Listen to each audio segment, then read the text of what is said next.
Assalamualaikum warahmatullahi wabarakatuh. Semangat pagi semuanya.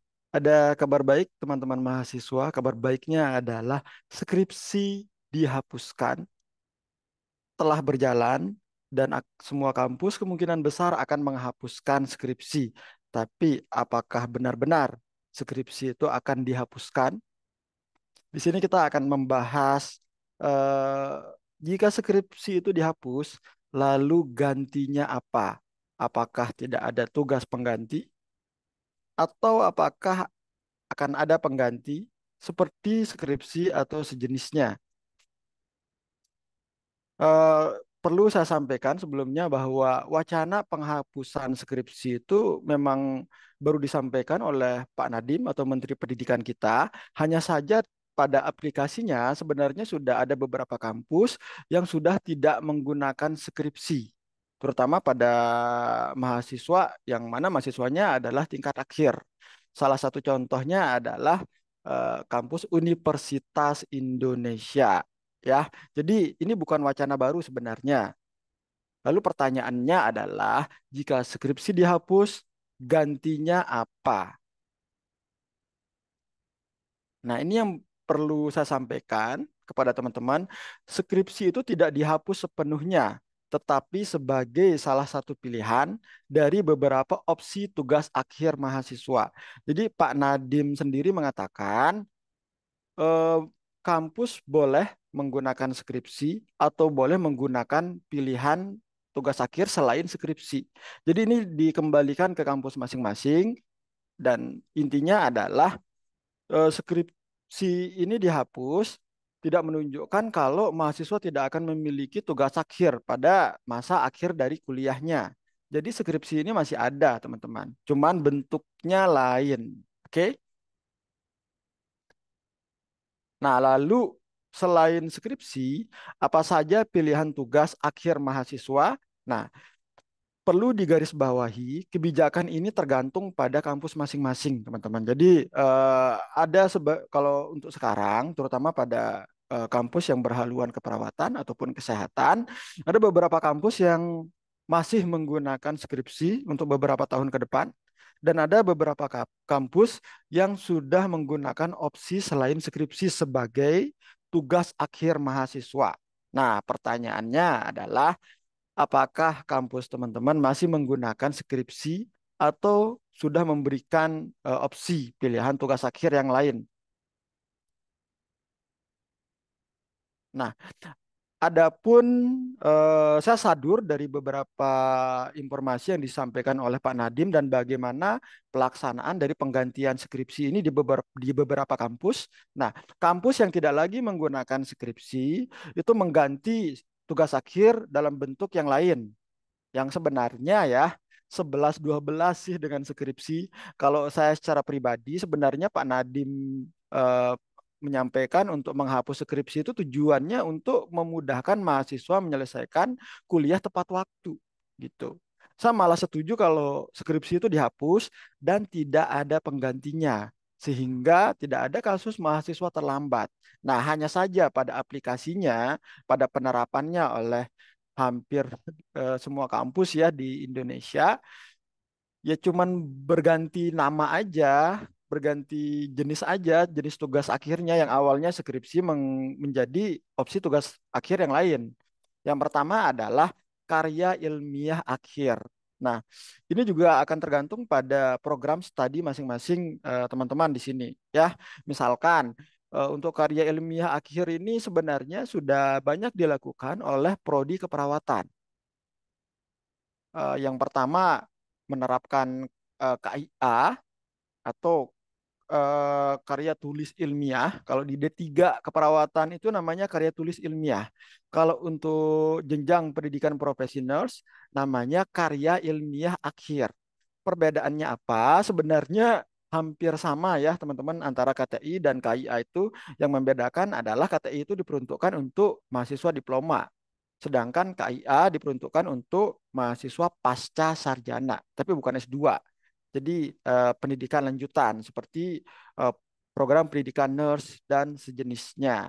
Nah, untuk karya ilmiah akhir ini contoh bentuk judul yang teman-teman bisa jadikan sebagai inspirasi nanti kalau memilih, oke, sebagai pengganti skripsi saya akan menggunakan karya ilmiah akhir saja. Judulnya teman-teman bisa peroleh dari yang sudah tersebar di internet sih ya. Jadi kalau untuk karya ilmiah akhir itu tuh referensinya cukup banyak, contohnya juga cukup banyak. Nah, ini saya ambil dari Fakultas Keperawatan dan sejenisnya, yang maksudnya sejenisnya di sini nih Fakultas Kesehatan yang ada di Universitas Indonesia. Jadi judul beberapa karya ilmiah akhirnya itu seperti ini. Intervensi keperawatan, SPI kakak rokok dapat meningkatkan pengetahuan, sikap, dan keterampilan remaja awal dalam mencegah merokok di sekolah, dan seterusnya. Kemudian di bawahnya, analisis penerapan teori Virginia Henderson pada sistem onkologi dan evidence-based nursing, serta proyek inovasi di Rumah Sakit Cipto Mangunkusumo Jakarta dan selanjutnya. Ya, selebihnya teman-teman bisa baca di sini. Nah, di sini teman-teman mungkin berpikir, kalau dari judulnya ini kan mirip dengan skripsi. Hanya saja skripsi yang penelitiannya menggunakan desain kuasi eksperimen karena kamu di sini memberikan suatu intervensi. Nah, yang perlu saya tekankan kepada teman-teman, ingat, skripsi itu adalah salah satu jenis tugas akhir mahasiswa. Di dalam skripsi itu terdapat metodologi penelitian. Jadi pada akhirnya semua tugas ini berkaitan dengan penelitian.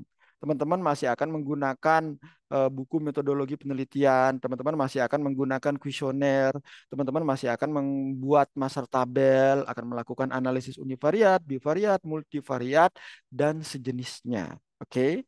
Jadi mungkin namanya berubah bentuk, tidak menjadi skripsi lagi, tetapi karya ilmiah akhir yang intinya ya tetap saja teman-teman akan melakukan penelitian. Ya, yang membedakan adalah selain di judul, isinya akan berubah. Ya, kalau karya ilmiah akhir itu jumlah sampelnya biasanya tidak banyak. Jadi bisa diberikan pada dua sampel bahkan atau dua responden.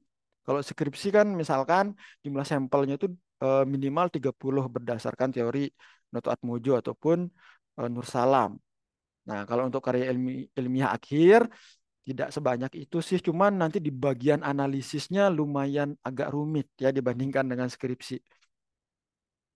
Nah, selanjutnya adalah eh, tugas akhir mahasiswa dalam bentuk project based. Nah, sebenarnya untuk poin ini saya jujur agak bingung karena apa? Karena ini merupakan kalimat yang tidak lengkap. Project based ini kalau diterjemahkan dalam bahasa Indonesia artinya pekerjaan atau suatu proyek berbasis atau dalam bentuk. Nah, base itu kan berbasis atau dalam bentuk. Nah, di sini nih project base. Pertanyaannya adalah project base apa? Nah, seperti itu ya. Jadi ini sangat multitafsir. Bisa ditafsirkan berbeda oleh setiap orang gitu. Kalau dalam dunia pendidikan sebenarnya untuk project base ini kebanyakan berakhir pada project based learning gitu atau PBL. Nah, cuman pada kasus sebagai pengganti tugas akhir mahasiswa, project base ini menurut saya akan lebih pada suatu proyek atau suatu hal yang kamu buat dan itu bisa diaplikasikan gitu. Nah, ini ada salah satu contoh judul tugas akhir yang sangat bagus, yaitu implementasi Andars Nursing Informatic System Application ANISA dalam upaya peningkatan kualitas dokumentasi keperawatan. Jadi proyeknya itu ada dalam bentuk aplikasi. Nama aplikasinya adalah ANISA.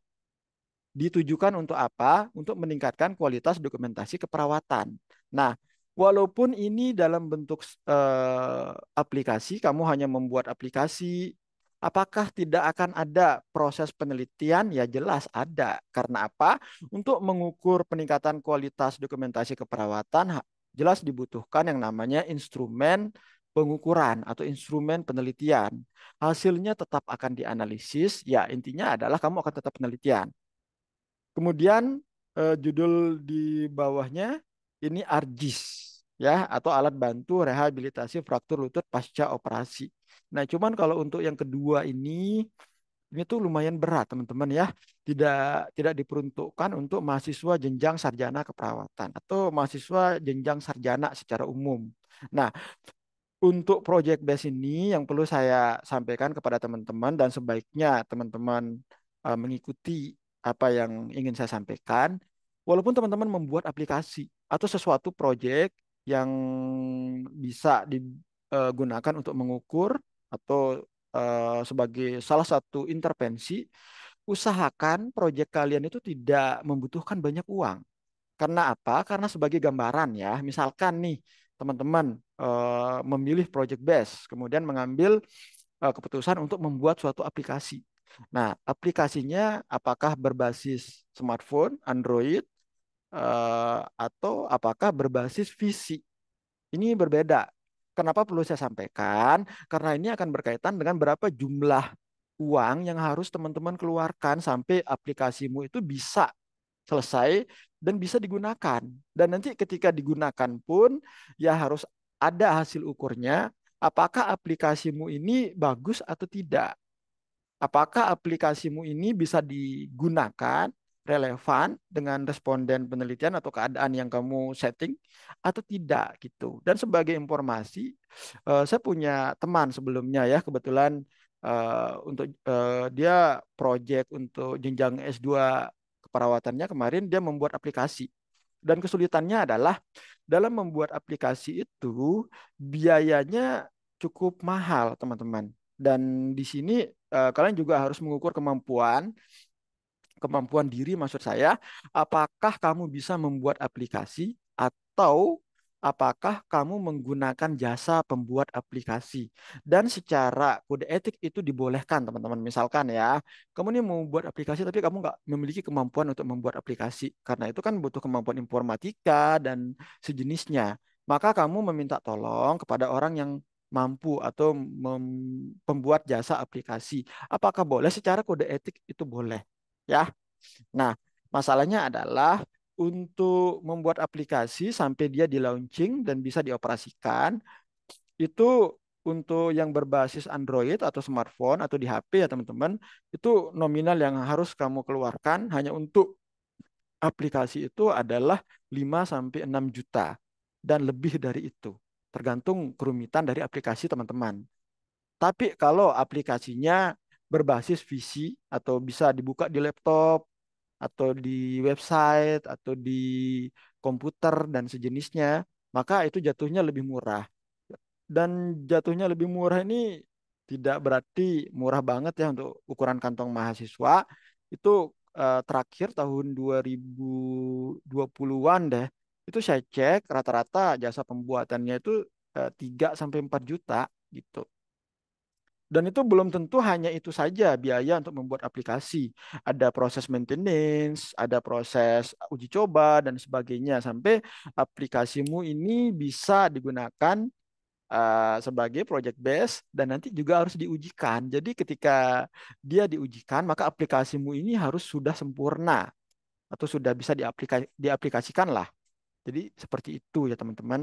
Jadi silahkan kalau untuk project base ini dipertimbangkan. Pokoknya usahakan sebisa mungkin teman-teman tuh jangan mengeluarkan banyak uang dalam menentukan topik apa yang kamu ambil untuk project base ini ya. Nah, kemudian yang ketiga adalah penelitian. Nah, kalau penelitian di sini saya juga nanti agak agak rancau ya. Maksudnya rancau di sini penelitian ini nanti formatnya akan seperti apa? Sebenarnya kalau kita berbicara tentang penelitian ya, kalau dalam skripsi itu penelitian langsung lompat aja ke bab 3, ke bagian metodologi penelitian. Nah, lalu apa perbedaannya nanti dia dengan skripsi? Nah, itu tuh yang perlu menjadi pertimbangan. Karena apa? Karena isi daripada skripsi itu adalah penelitian gitu. Nah, iya kan? Nah, lalu apa perbedaan penelitian dengan skripsi? Ya sama aja gitu. Nah, mungkin nanti yang perlu teman-teman pastikan adalah ada buku pedoman dari kampus teman-teman masing-masing yang teman-teman tinggal ikutin aja gitu.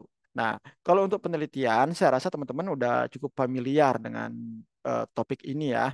Jadi nanti ya silahkan dicek kira-kira topik penelitianmu yang cocok apa gitu. Kemudian selanjutnya adalah pilihan keempat, yaitu evidence-based practice. Nah, ini yang perlu saya tekankan kepada teman-teman ya. Eh, dari semua pilihan yang ada, sebenarnya semua pilihan ini memiliki kemiripan masing-masing. Tak kasih contoh.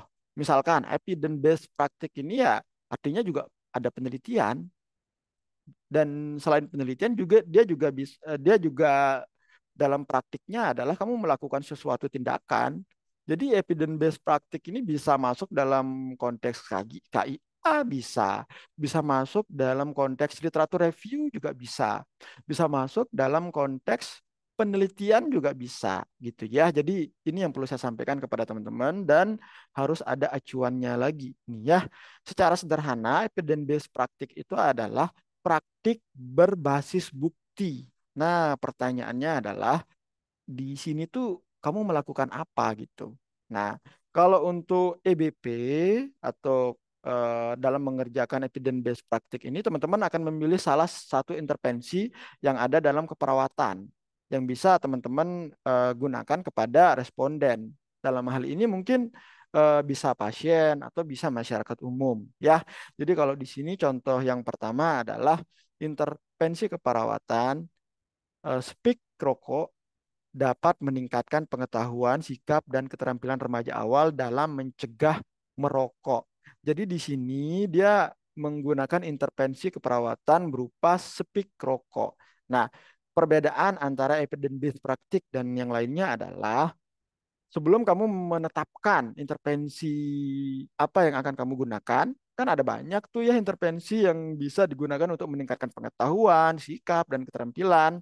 Bisa aja menggunakan edukasi berbasis leaflet atau edukasi berbasis flyer, video pendek, dan lain-lain. Nah, lalu apa alasanmu menggunakan intervensi berupa spik rokok?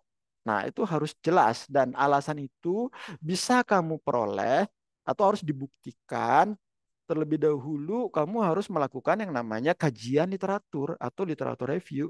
Jadi evidence based practice ini merupakan suatu intervensi yang kamu ambil dari beberapa penelitian dan kamu lakukan kajian. Oh, ternyata untuk meningkatkan pengetahuan remaja tentang kesadaran pentingnya untuk tidak merokok atau bahaya merokok, yang paling bagus adalah intervensi speak rokok.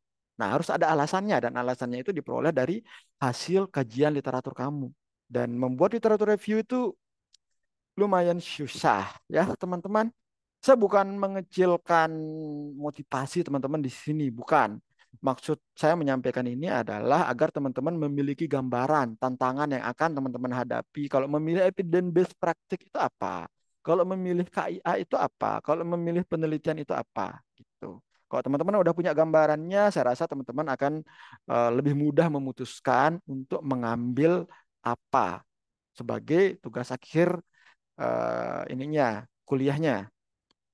Nah, selanjutnya ini pilihan yang kelima, study case atau study kasus. Dan sebenarnya ya, teman-teman, di antara lima pilihan yang lain, kalau menurut saya secara pribadi berdasarkan pengalaman atau based of experience, studi kasus ini merupakan salah satu yang paling berat di antara yang lain kalau menurut saya.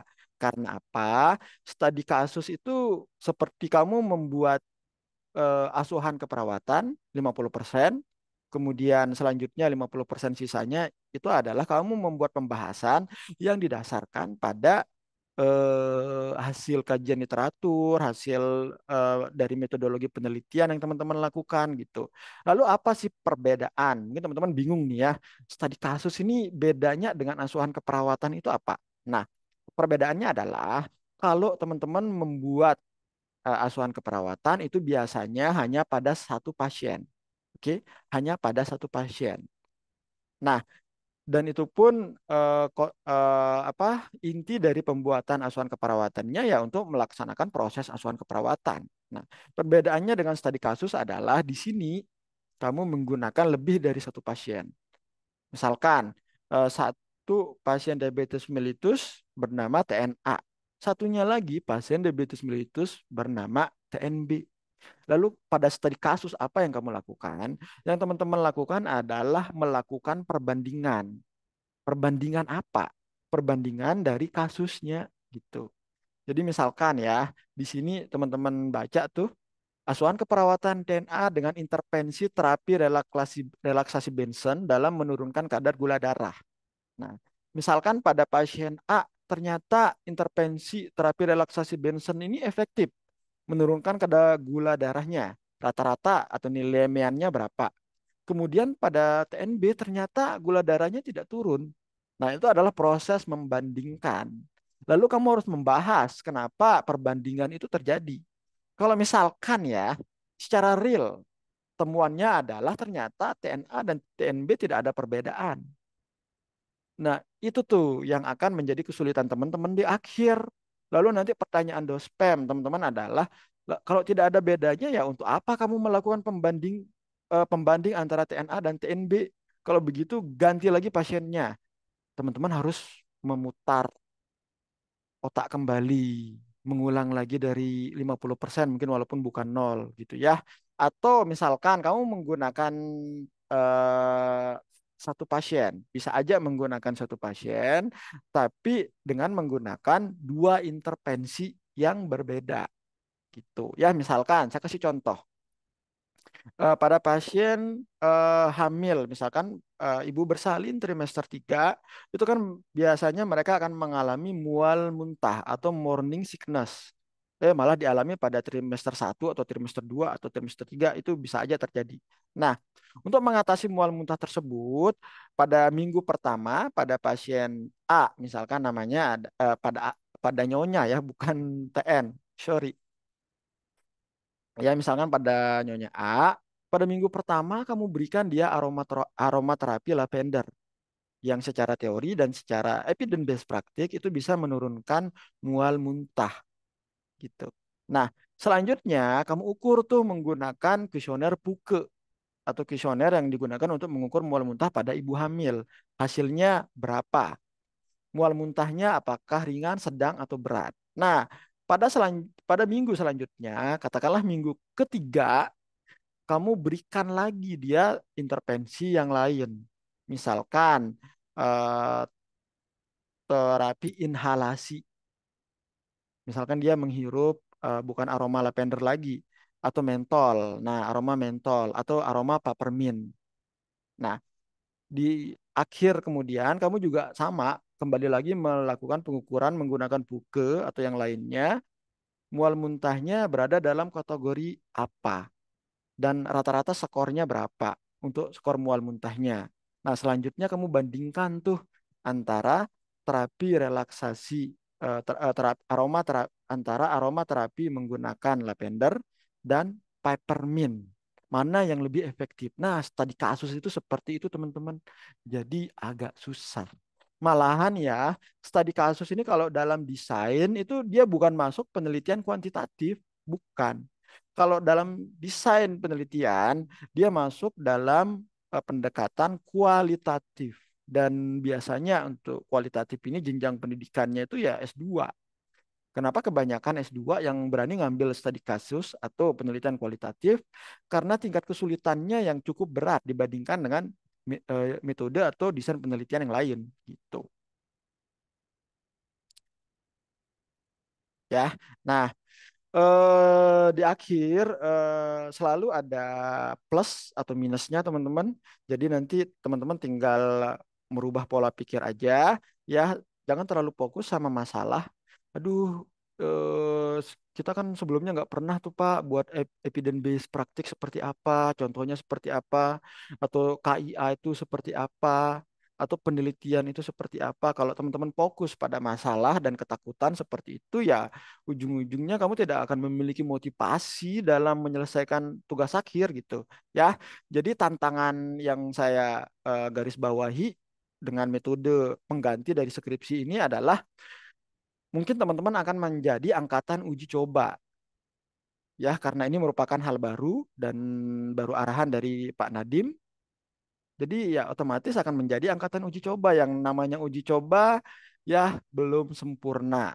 Ya, jadi pasti akan ada banyak miss atau akan ada banyak perubahan secara mendadak baik itu dari buku panduan yang akan digunakan, baik itu dari referensi atau dari permintaan dosennya, gitu. Ya, kemudian tantangan selanjutnya adalah buku panduan belum lengkap. Karena ini kan jenisnya banyak tuh. Kalau yang tadi kan skripsi. Kalau buku panduan skripsi kan cuma satu. Nah, sekarang, kalau pilihannya ada banyak selain skripsi untuk tugas akhir, katakanlah yang pertama adalah KIA. Maka teman-teman harus menggunakan buku panduan khusus untuk membuat KIA. Kemudian penelitian. Ya, teman-teman harus menggunakan buku panduan khusus tentang penelitian. Kemudian evidence based praktik. Sama, harus khusus, harus karena berbeda evidence based praktik dengan skripsi, ya formatnya pasti berbeda ataupun bentuk tugas akhir yang lain. Jadi itu adalah tantangan kedua ya, buku panduannya belum lengkap gitu. Kemudian dosen pembimbing bisa memiliki pendapat yang berbeda gitu. Jangankan bentuk tugas akhir yang lain ya, teman-teman yang pilihannya cukup banyak gitu. Yang skripsi aja itu antara pembimbing satu dan pembimbing dua itu sering memiliki perbedaan pendapat. Nah, apalagi ini kalau merupakan hal yang baru dilakukan, seperti misalkan EBP. Bisa jadi dosen A mengatakan EBP itu harus seperti ini urutannya. Bisa jadi dosen B mengatakan tidak. Evidence based praktik itu kalau di kampus saya yang sebelumnya itu metodenya literatur review dulu, baru kemudian pada penerapan intervensi yang dipilih. Jadi ini tantangan yang cukup menantang sih ya teman-teman. Nah, selain ada tantangan ya tentu ada peluang yang teman-teman bisa manfaatkan di sini. Jadi ya jangan hanya melihat ini sebagai problematika, sebagai suatu masalah. Ya teman-teman juga punya peluang di sini. Peluang pertama atau keuntungan pertama adalah teman-teman terhindar dari skripsi. Oke. Kemudian ya walaupun ingat ya skripsi itu tidak dihapuskan ataupun mungkin di kampusnya dihapus tetapi ada penggantinya. Kalau kalau buat saya sih ya sebaiknya skripsi dihapuskan dan penggantinya tidak ada. Jadi mahasiswa tingkat akhir ya tinggal selesai. Udah gitu aja, tinggal fokus gimana caranya mereka memperoleh pekerjaan setelah menyelesaikan pendidikan.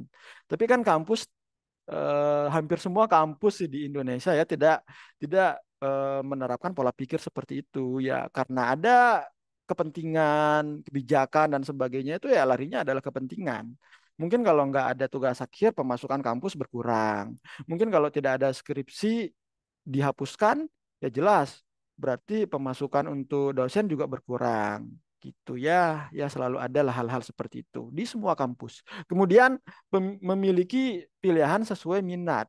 Misalkan, saya kan suka aplikasi tuh, saya suka bikin video gitu. Nah, berarti kamu memiliki pilihan yang kamu inginkan gitu. Ya udah berarti tugas akhir saya adalah saya ambil yang sifatnya project base.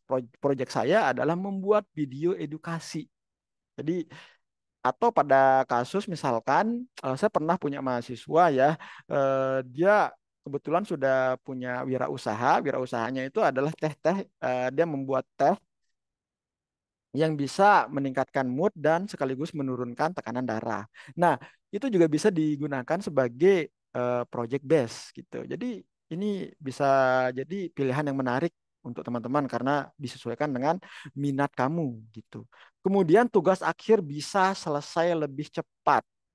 Jadi ini akan tergantung pada dua hal sih secara umum ya teman-teman. Ada faktor lain sih yang juga mempengaruhi. Tapi secara umum saya garis bawahi ada dua faktor penting yang akan mempengaruhi apakah kamu cepat selesai atau tidak.